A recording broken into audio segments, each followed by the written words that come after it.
बिहार में केकर लहर बा। जी हाँ, बिहार की 71 विधानसभा सीटों पर आज बिहार की जनता ने इस सवाल का जवाब ईवीएम में कैद कर दिया है। ब्रेक के बाद स्वागत है आपका। आप देख रहे हैं चलिए वहां खबर, जहां आपके साथ मैं हूं भोजपुर की जमीन से शुभ्रा सुमन और मेरे साथ मेरे सहयोगी भोपाल से जुड़ रहे हैं मनोज मनु। हम आगे आधे घंटे तक बिहार विधानसभा चुनाव के पहले फेज की वोटिंग से जुड़ी हर जानकारी आप तक पहुंचाएंगे, क्योंकि आज बहुत महत्वपूर्ण दिन। आज पहले फेज की वोटिंग हुई। 71 विधानसभा सीटों पर 1066 प्रत्याशियों की किस्मत ईवीएम में कैद हो गई। लोग घरों से बाहर निकले। जिस इलाके में मैं हूं ना, भोजपुर में मैं हूं, यहां पर वैसे भी वोटिंग कहा जाता है कि बहुत बम्पर नहीं होती है, लेकिन इस बार कोरोना की वजह से और कम लोग बाहर निकले। हम आपको बताएंगे कि आखिर बिहार की जनता का मूड फर्स्ट फेज में क्या कह रहा है, क्योंकि 8 बड़े मंत्री नीतीश कुमार के, उनकी किस्मत आज दांव पर थी। हम आपको एक एक अपडेट देंगे और आज क्या कुछ खास रहा, किसकी लहर फर्स्ट फेज में दिख रही है और आज जो रैलियां हुई उससे आगे की दशा और दिशा बिहार चुनाव के लिए कैसे तय होगी, ये सब आपको बताएंगे। सबसे पहले ये रिपोर्ट। बिहार को नुकसान पहुंचाने वाली इन ताकतों को भी हराना है। बिहार में चुनावी संग्राम की पहली परीक्षा पूरी। आप हमारे हैं और हम आपके। 1066 प्रत्याशियों की किस्मत ईवीएम में लॉक। कुल मतदाता 2 करोड़ 14 लाख।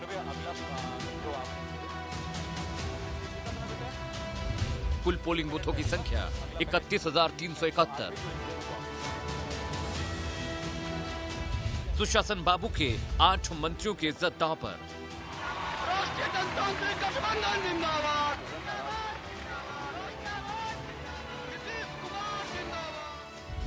राहुल गांधी का पीएम मोदी और नीतीश पर वार। 2 करोड़ युवाओं को नरेंद्र मोदी ने हर साल रोजगार देने का वायदा किया। पीएम मोदी ने किया महागठबंधन पर करारा प्रहार। याद रखिए, इन दलों की राजनीति झूठ, फरेब और भ्रम पर आधारित है। क्या इस बार लालटेन से बढ़ेगा तेजस्वी का तेज? ने ये वादा किया है बिहार की जनता से, पहले कैबिनेट में पहले कलम से पहले हस्ताक्षर से 10 लाख रोजगार, सरकारी और स्थायी नौकरी हम बिहार के नौजवानों को देने का काम करेंगे। एक दूसरे पर कलंक लगाएंगे तो क्या वोट पाएंगे? बिहार के सियासी महासमर की सबसे सटीक तस्वीर। तो बिहार में ये पहले चरण का मतदान था, लेकिन मध्य प्रदेश में भी मतदान नहीं हुआ। चंबल की जबी पे मैं मौजूद हूं और यकीन मानिए कि मध्य प्रदेश में भी मतदान नहीं हुआ 28 सीटों पर उपचुनाव में। लेकिन यहां हर व्यक्ति, हर कार्यकर्ता राजनीतिक पार्टी का वो जानना चाहता है कि बिहार में इस बार हो क्या रहा है। क्या बिहार बदलेगा? क्या बिहार की तस्वीर बदलेगी? क्या बिहार के युवा वाकई कुछ कर दिखाएंगे? ये तमाम तरह की चर्चा यहाँ पर चल रही है शुभ्रा। लेकिन इन सब के बीच जो प्रथम चरण का मतदान था वो खत्म हुआ और जब मतदान हो रहा था उस वक्त देश के प्रधानमंत्री नरेंद्र मोदी मुजफ्फरपुर में, पटना में और दरभंगा में बरस रहे थे और वो अपने शासनकाल के 15 सालों के पिछले जो शासनकाल रहे हैं उन शासनकाल की याद दिला रहे थे और बता रहे थे कि याद कीजिए। इसलिए अब उनकी सरकार जब उस वक्त थी, उनके युवाओं पर भरोसा मत कीजिए, क्योंकि वही होने वाला है जिसकी कल्पना आपने कभी नहीं की थी।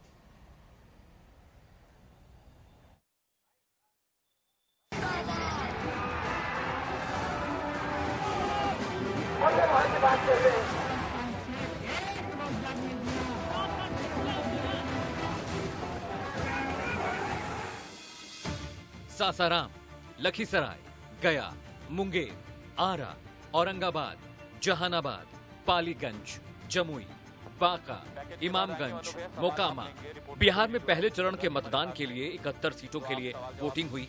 आपकी टीवी स्क्रीन पर उन 12 इलाकों की तस्वीरें हैं जहां बड़ी तादाद में वोट डाले गए। बिहार के 16 जिलों में 71 सीटों पर जब लोग लाइन में लगाकर कोरोना गाइडलाइन का पालन करते हुए वोटिंग कर रहे थे, तब पीएम मोदी की निगाहें आगे की 172 सीटों पर टिकी थी। लिहाजा उन्होंने दरभंगा, मुजफ्फरपुर से लेकर पटना तक विरोधियों पर जमकर बरसे। हवाई बातें करने वालों राहुल गांधी ने भी एनडीए गठबंधन को आड़े हाथों लिया। बिहार के लोग इस प्रण के साथ आगे बढ़ रहे हैं कि कोरोना के साथ ही बिहार को नुकसान पहुंचाने वाली इन ताकतों को भी हराना है। 2 करोड़ युवाओं को नरेंद्र मोदी ने हर साल रोजगार देने का वायदा किया था। दीपक गुप्ता को नरेंद्र मोदी जी ने नौकरी से निकाल कर भगाया।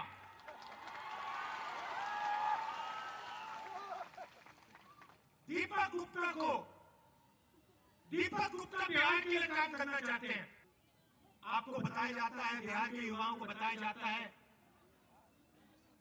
सपना देखो, अपनी जिंदगी बनाओ, रोजगार ढूंढो। युवा पूछता है सपना कहां बनाओ, रोजगार कहां मिलेगा? आपको जवाब मिलता है बिहार में नहीं।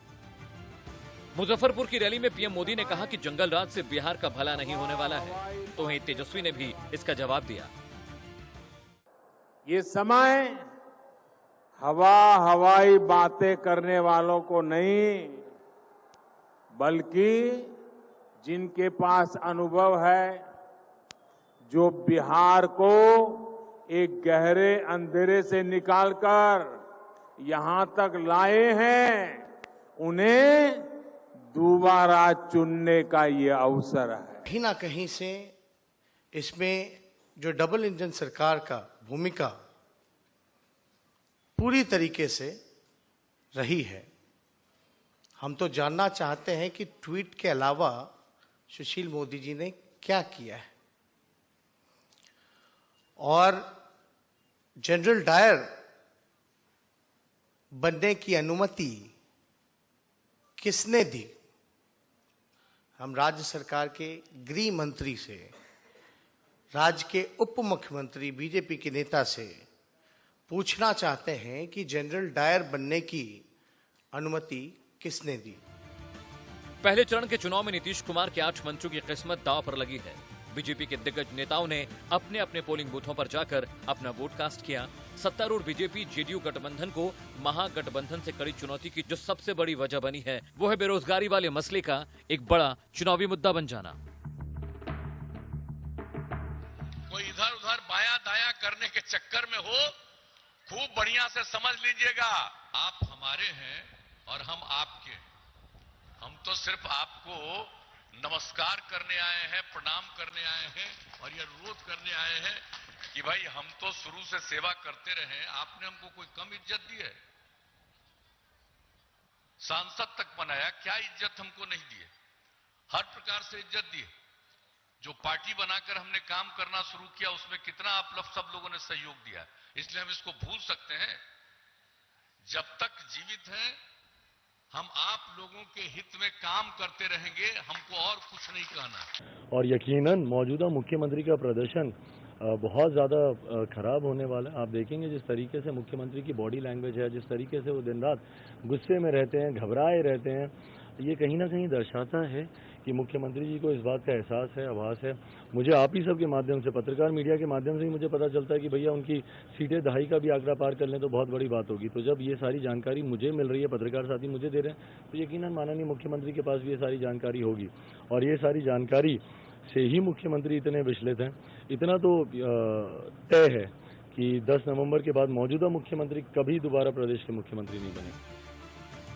आरजेडी और वामपंथी दलों द्वारा अब तक के नीतीश और बीजेपी विरोधी आक्रामक प्रचार ने 15 सालों की सत्ता के खिलाफ बने स्वाभाविक माहौल को और ताकत दे दी है। बिहार में किसकी सरकार होगी, ये काफी हद तक वोटिंग परसेंटेज तय करेगा। मुख्य मुकाबला यहाँ महागठबंधन और एनडीए के बीच है। एक तरफ तेजस्वी यादव हैं और दूसरी तरफ नीतीश कुमार हैं। आज प्रथम चरण के 71 सीटों पर चुनाव मतदान हुए हैं। ऐसे में यह देखना दिलचस्प होगा कि कौन बाजी मारता है और कौन बाजी हारता है। वर्तमान में स्थिति कांटे की टक्कर जरूर है। बीच में लोजपा स्थिति को त्रिकोणीय बनाने का प्रयास कर रही है, हालांकि वो संभव नहीं होता।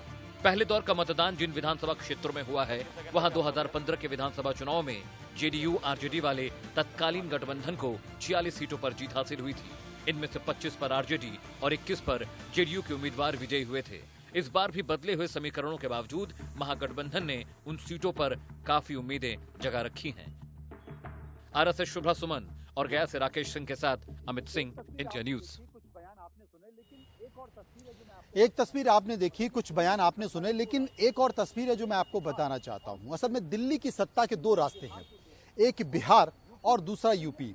इसलिए लोग बिहार को देख रहे हैं और यूपी के लिए अभी इंतजार करना पड़ेगा, क्योंकि 2024 लोकसभा चुनाव के इर्द गिर्द देश की राजनीति घूम रही है और देश की राजनीति राज्यों से होकर जाएगी। इसलिए बिहार महत्वपूर्ण माना जा रहा है, इसलिए बिहार पर पूरे देश में चर्चा चल रही है। शुभ्रा मेरी सहयोगी मेरे साथ मौजूद हैं। शुभ्रा, जब मैं मध्य प्रदेश में तमाम इलाकों में घूम रहा था तो लोग मुझसे पूछ रहे थे कि साहब यहाँ तो हम बताएंगे आपको 3 को कि आखिर कौन जीत रहा है, लेकिन जरा ये बताइए बिहार में कौन जीत रहा है। तो मैंने कहा कि मैंने सुना है कि बिहार में बड़ा जोरदार घमासान है और कांटे की टक्कर चल रही है, और हमारी सहयोगी शुभ्रा वहां पर गई हुई हैं और 9 बजे इंडिया न्यूज पर आप एक बार देख लेना तो उन्हीं की जुबानी हम सुन लेंगे कि बिहार में क्या हो रहा है। क्या वाकई पूरे देश में जो चर्चा चल रही है, जो कौतूहल है, जो लोग तमाम तरह के आयाम, तमाम तरह की बातें कर रहे हैं, कुछ ऐसा ही है या सामान्य हमेशा की तरह? शुभ्रा,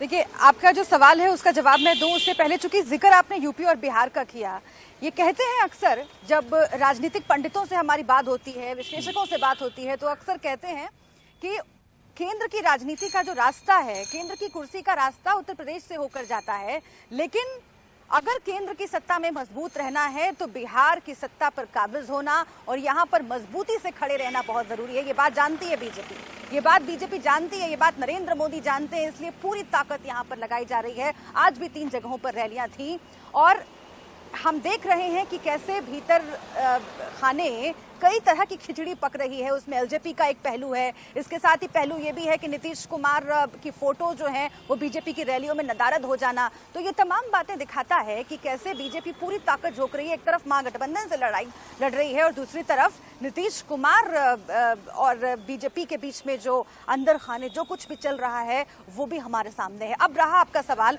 कि आखिर बिहार का मूड क्या है, तो देखिए यहाँ पर चुनौती है।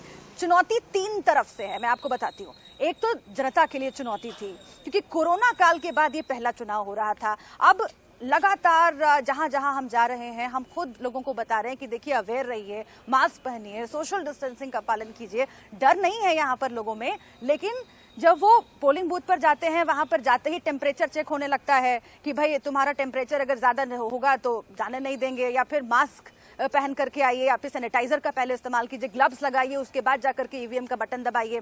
तो ये तमाम जो बातें हैं वो जो वोटिंग परसेंटेज है उस पर भी असर डालना था और इसने डाला है। भोजपुर जहां पर मैं खड़ी हूं, इस इलाके में हालांकि परंपरा रही है हमेशा से कि बहुत मतदान बम्पर नहीं होता है, लेकिन इस बार कोरोना की वजह से और कम लोग घरों से निकले, ये बात तो तय है। दूसरी चुनौती है मनोज एनडीए के लिए, खासतौर से नीतीश कुमार के लिए, क्योंकि जहां जहां भी मैं जा रही हूं उनकी योजनाओं का जिक्र हो रहा है। उनके लिए कुर्सी बचाकर रखना ये चुनौती है, क्योंकि जहां जहां भी मैं जा रही हूं 7 निश्चय योजना की बात हो रही है, इसके साथ ही जल नल योजना की बात हो रही है और तमाम सवाल पूछे जा रहे हैं। उनको सहारा है नरेंद्र मोदी का, नरेंद्र मोदी की रैलियों की वजह से नीतीश कुमार को तमाम फायदा हो सकता है, ये बात सामने आ रही है। लेकिन जो तीसरी चुनौती है, मैं जल्दी से खत्म कर देती हूँ, तीसरी चुनौती जो है वो महागठबंधन को है, क्योंकि महागठबंधन ने अपनी पूरी ताकत झोंकी। आज भी हमने देखा कि प्रेस कॉन्फ्रेंस आनंद फानंद में कर दी रणदीप सुरजेवाला और तेजस्वी यादव ने, और राहुल गांधी भी पूरी ताकत झोंके हुए हैं। लेकिन उनके लिए मुश्किल नहीं होगा नीतीश कुमार के कामों को जुटला पाना। नीतीश कुमार ने महिलाओं के लिए शराबबंदी, 50% जो पंचायत में आरक्षण हो गया, और भी इस तरह के कई काम वो गिनवाते रहते हैं रैलियों में। तो इससे पार पाना या फिर इससे जनता को अलग ले जाना, ये भी महागठबंधन के लिए बहुत मुश्किल होगा, क्योंकि नरेंद्र मोदी भी जहां जा रहे हैं वो पहले के 15 साल की बात कर रहे हैं। नीतीश कुमार ने भी बहुत तीखे हमले बोले महागठबंधन पर। तो जो बीजेपी की रैलियां हैं उसमें नीतीश कुमार का चेहरा, नीतीश कुमार के पोस्टर गायब हैं बीजेपी की रैलियों में। अगर वाकई ऐसा है कि नीतीश कुमार ने बहुत सारा काम किया है, तो फिर बीजेपी नीतीश कुमार के चेहरे को रैली में लगाने से क्यों चूक रही है? इसका मतलब ये माना जाए कि चिराग पासवान बीजेपी के खिलाफ तो उम्मीदवार खड़े नहीं कर रहे हैं, लेकिन जेडीयू के उम्मीदवार के खिलाफ अपनी पार्टी के उम्मीदवार खड़े कर रहे हैं, और बीजेपी के लोगों को, बीजेपी के कार्यकर्ताओं को, जिन लोगों को टिकट नहीं मिल पाया, उनको टिकट देकर खड़ा कर रहे हैं। तो क्या ये संकेत माने हम?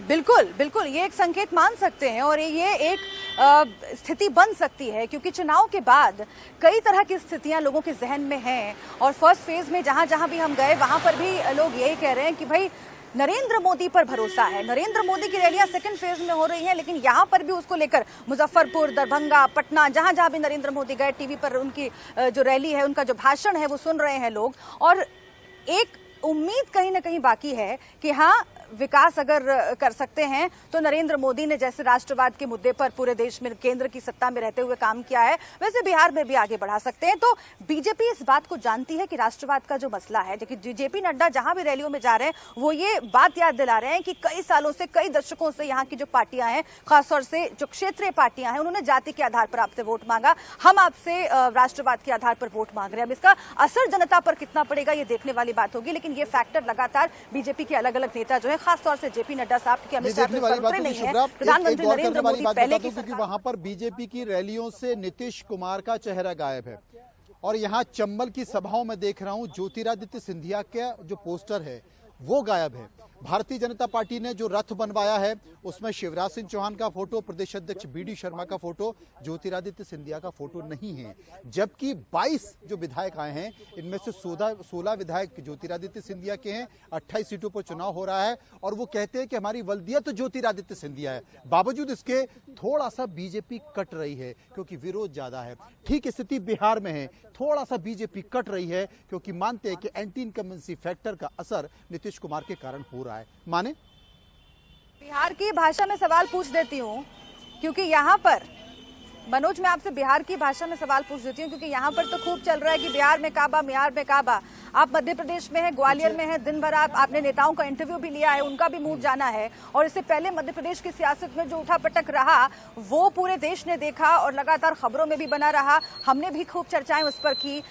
उस वक्त के जो हालात हैं और अब के जो हालात हैं उस पर क्या असर पड़ा है, जमीन पर जो पार्टियों ने काम किया है उसकी क्या परिणति दिख रही है इन चुनावों में। और इसके साथ ही सवाल वही कि मध्य प्रदेश में काबा, मनोज। देखिए, मध्य प्रदेश में काबा ये तो 3 तारीख को पता चला, लेकिन सबसे बड़ा जो सवाल है वो सवाल ये है कि यहाँ 2 विचारधाराओं का संकट है। नीतीश कुमार और बीजेपी नरेंद्र मोदी बहुत लंबे समय से एक नाव में सवारी कर रहे हैं। मध्य प्रदेश में ज्योतिरादित्य सिंधिया की विचारधारा क्या रही, उनके समर्थकों की विचारधारा क्या रही, और अब वो बीजेपी में आ गए। बीजेपी एक अनुशासित पार्टी मानी जाती है, संगठन की पार्टी मानी जाती है, वहां पर ग्लैमर की राजनीति नहीं होती है। कांग्रेस में ग्लैमर की राजनीति हो रही है। और सबसे बड़ा सवाल है कि जब 22 के 22 विधायक कांग्रेस के जो बीजेपी में आ गए और बीजेपी ने उन 22 विधानसभा सीटों पर टिकट दे दिया, तो जो लोग हारे थे और इन 15 सालों में उन लोगों ने, बीजेपी के कार्यकर्ताओं ने कांग्रेस से डंडे खाए, बीजेपी के कार्यकर्ताओं ने के तबादले हुए, तमाम प्रशासनिक परेशानियां हुई, अब वो कैसे भूल जाएं? ये सबसे बड़ा संकट है। और बीजेपी की सबसे बड़ी मशक्कत यही है कि कैसे ये बताएं कि भाई हमारे घर में नई बहू आई है और नई बहू आई है, बहुत अच्छा तो इसके नखरे झेलना पड़ेंगे। बीजेपी के तमाम बड़े नेता हाथ पैर जोड़ रहे हैं, मना रहे हैं। जी, आपने बहुत अच्छा विश्लेषण किया और आपने ग्लैमर का जिक्र किया। आपने पार्टियों के संदर्भ में ये कहा कि किस पार्टी में ग्लैमर है, किस पार्टी में नहीं है, लेकिन मैं उसी शब्द को आगे बढ़ा करके बिहार का हाल आपको बता दूं। बिहार में जनता की जिंदगी में कोई ग्लैमर नहीं है। यहाँ पे बुनियादी सुविधाओं के लिए भी आज जनता जूझ रही है और इसीलिए जो भी सरकार आती है कुछ सालों बाद उसका विकल्प ढूंढना शुरू कर देती है बिहार की जनता। और यहाँ पर तमाम लोगों से हमारी बात हुई, खासतौर से भोजपुर के जिस इलाके में मैं खड़ी हूँ। एक बड़ा दिलचस्प वाकया मैं आपको बता दूं। जब मैं गाँव में घूमते हुए अंदर के इलाके में गई, संदेश विधानसभा क्षेत्र है वहां पर, तरारी में जब मैं पहुंची, वहां पर 3000 के करीब लोग ऐसे थे जिन्होंने एक साथ एक मत से एकजुट होकर के पूरे पोलिंग का बहिष्कार किया, मतदान का बहिष्कार किया। उन्होंने ये कहा कि हम मतदान नहीं करेंगे क्योंकि पुल की मांग वो कर रहे हैं। वो जब अपने इलाके से बाहर निकलकर सड़क पर पहुंचना चाहते हैं, पानी का जमाव है और एक लकड़ी के लट्ठे पर पांव रख करके उन्हें पार करना पड़ता है। जब महिलाएं गुजरती हैं उन्हें भी ऐसे ही पार करनी पड़ती है। वो छोटी मोटी नदी जैसी वहां पर पानी का जल जमाव है। तो इसलिए इस इलाके के लोग इतने परेशान हुए, उन्होंने कहा कि सरकार कोई भी आए, यहाँ पर विधायक आरजेडी के, यहाँ पर नीतीश कुमार मुख्यमंत्री और केंद्र में नरेंद्र मोदी, इन तीनों को जहन में रख करके जनता बात करती है और यही कहती है कि देखिए हमारे लिए जो काम करेगा हम उसको वोट देंगे। तो विकास का जो मसला है वो बहुत बड़ा है। अगर विकास नहीं होता है तो कैसे गुस्सा लोगों का सामने आता है, वो स्वास्थ्य की बात करते हैं, शिक्षा की बात करते हैं। लेकिन यहाँ पर 5 साल पूरे नहीं हुए, बीच में सरकार गिरी, और बीच में सरकार गिरी तो गिराई किसने? कांग्रेस के विधायकों ने, चले गए बीजेपी में। इसलिए यहाँ पर चुनाव का सबसे बड़ा मुद्दा बिकाऊ बनाम टिकाऊ, खुददार बनाम गद्दार, ये इस विधानसभा चुनाव का सबसे बड़ा मर्म है। और जो परिणाम आने वाला है 10 तारीख को मध्य प्रदेश का भी आएगा, 10 तारीख को बिहार भी आएगा। यहाँ एक ही चरण में मतदान है 3 तारीख को, और इसी के इर्द गिर्द आपको चुनावी परिणाम दिखेगा। यकीन मानिए, हम तमाम राजनेताओं के साथ हवा में उड़ते हुए हमने उनसे बातचीत की, लेकिन जब हवा में उड़े तो उनके जवाब कुछ और थे, उनके चेहरे के भाव कुछ और थे। लेकिन जब हवा में उड़ते हुए उनके विमान में हमने इंटरव्यू लिया, और जब वो विमान जमीन पर आया, सतह पर आया, तो जमीन पे आने के बाद चेहरे के भाव कुछ और थे, उनकी बातें कुछ और थी। और जैसे कि आप देख रहे हैं कि मेरे पीछे जोरदार प्रचार की आवाज लगाती हुई और गाड़ी गई है, तो ये चंबल का इलाका है और सब लोग यही कह रहे हैं, तमाम राजनीतिक पार्टी के लोग यही कह रहे हैं कि चंबल के चीते और प्रचार पर जीते।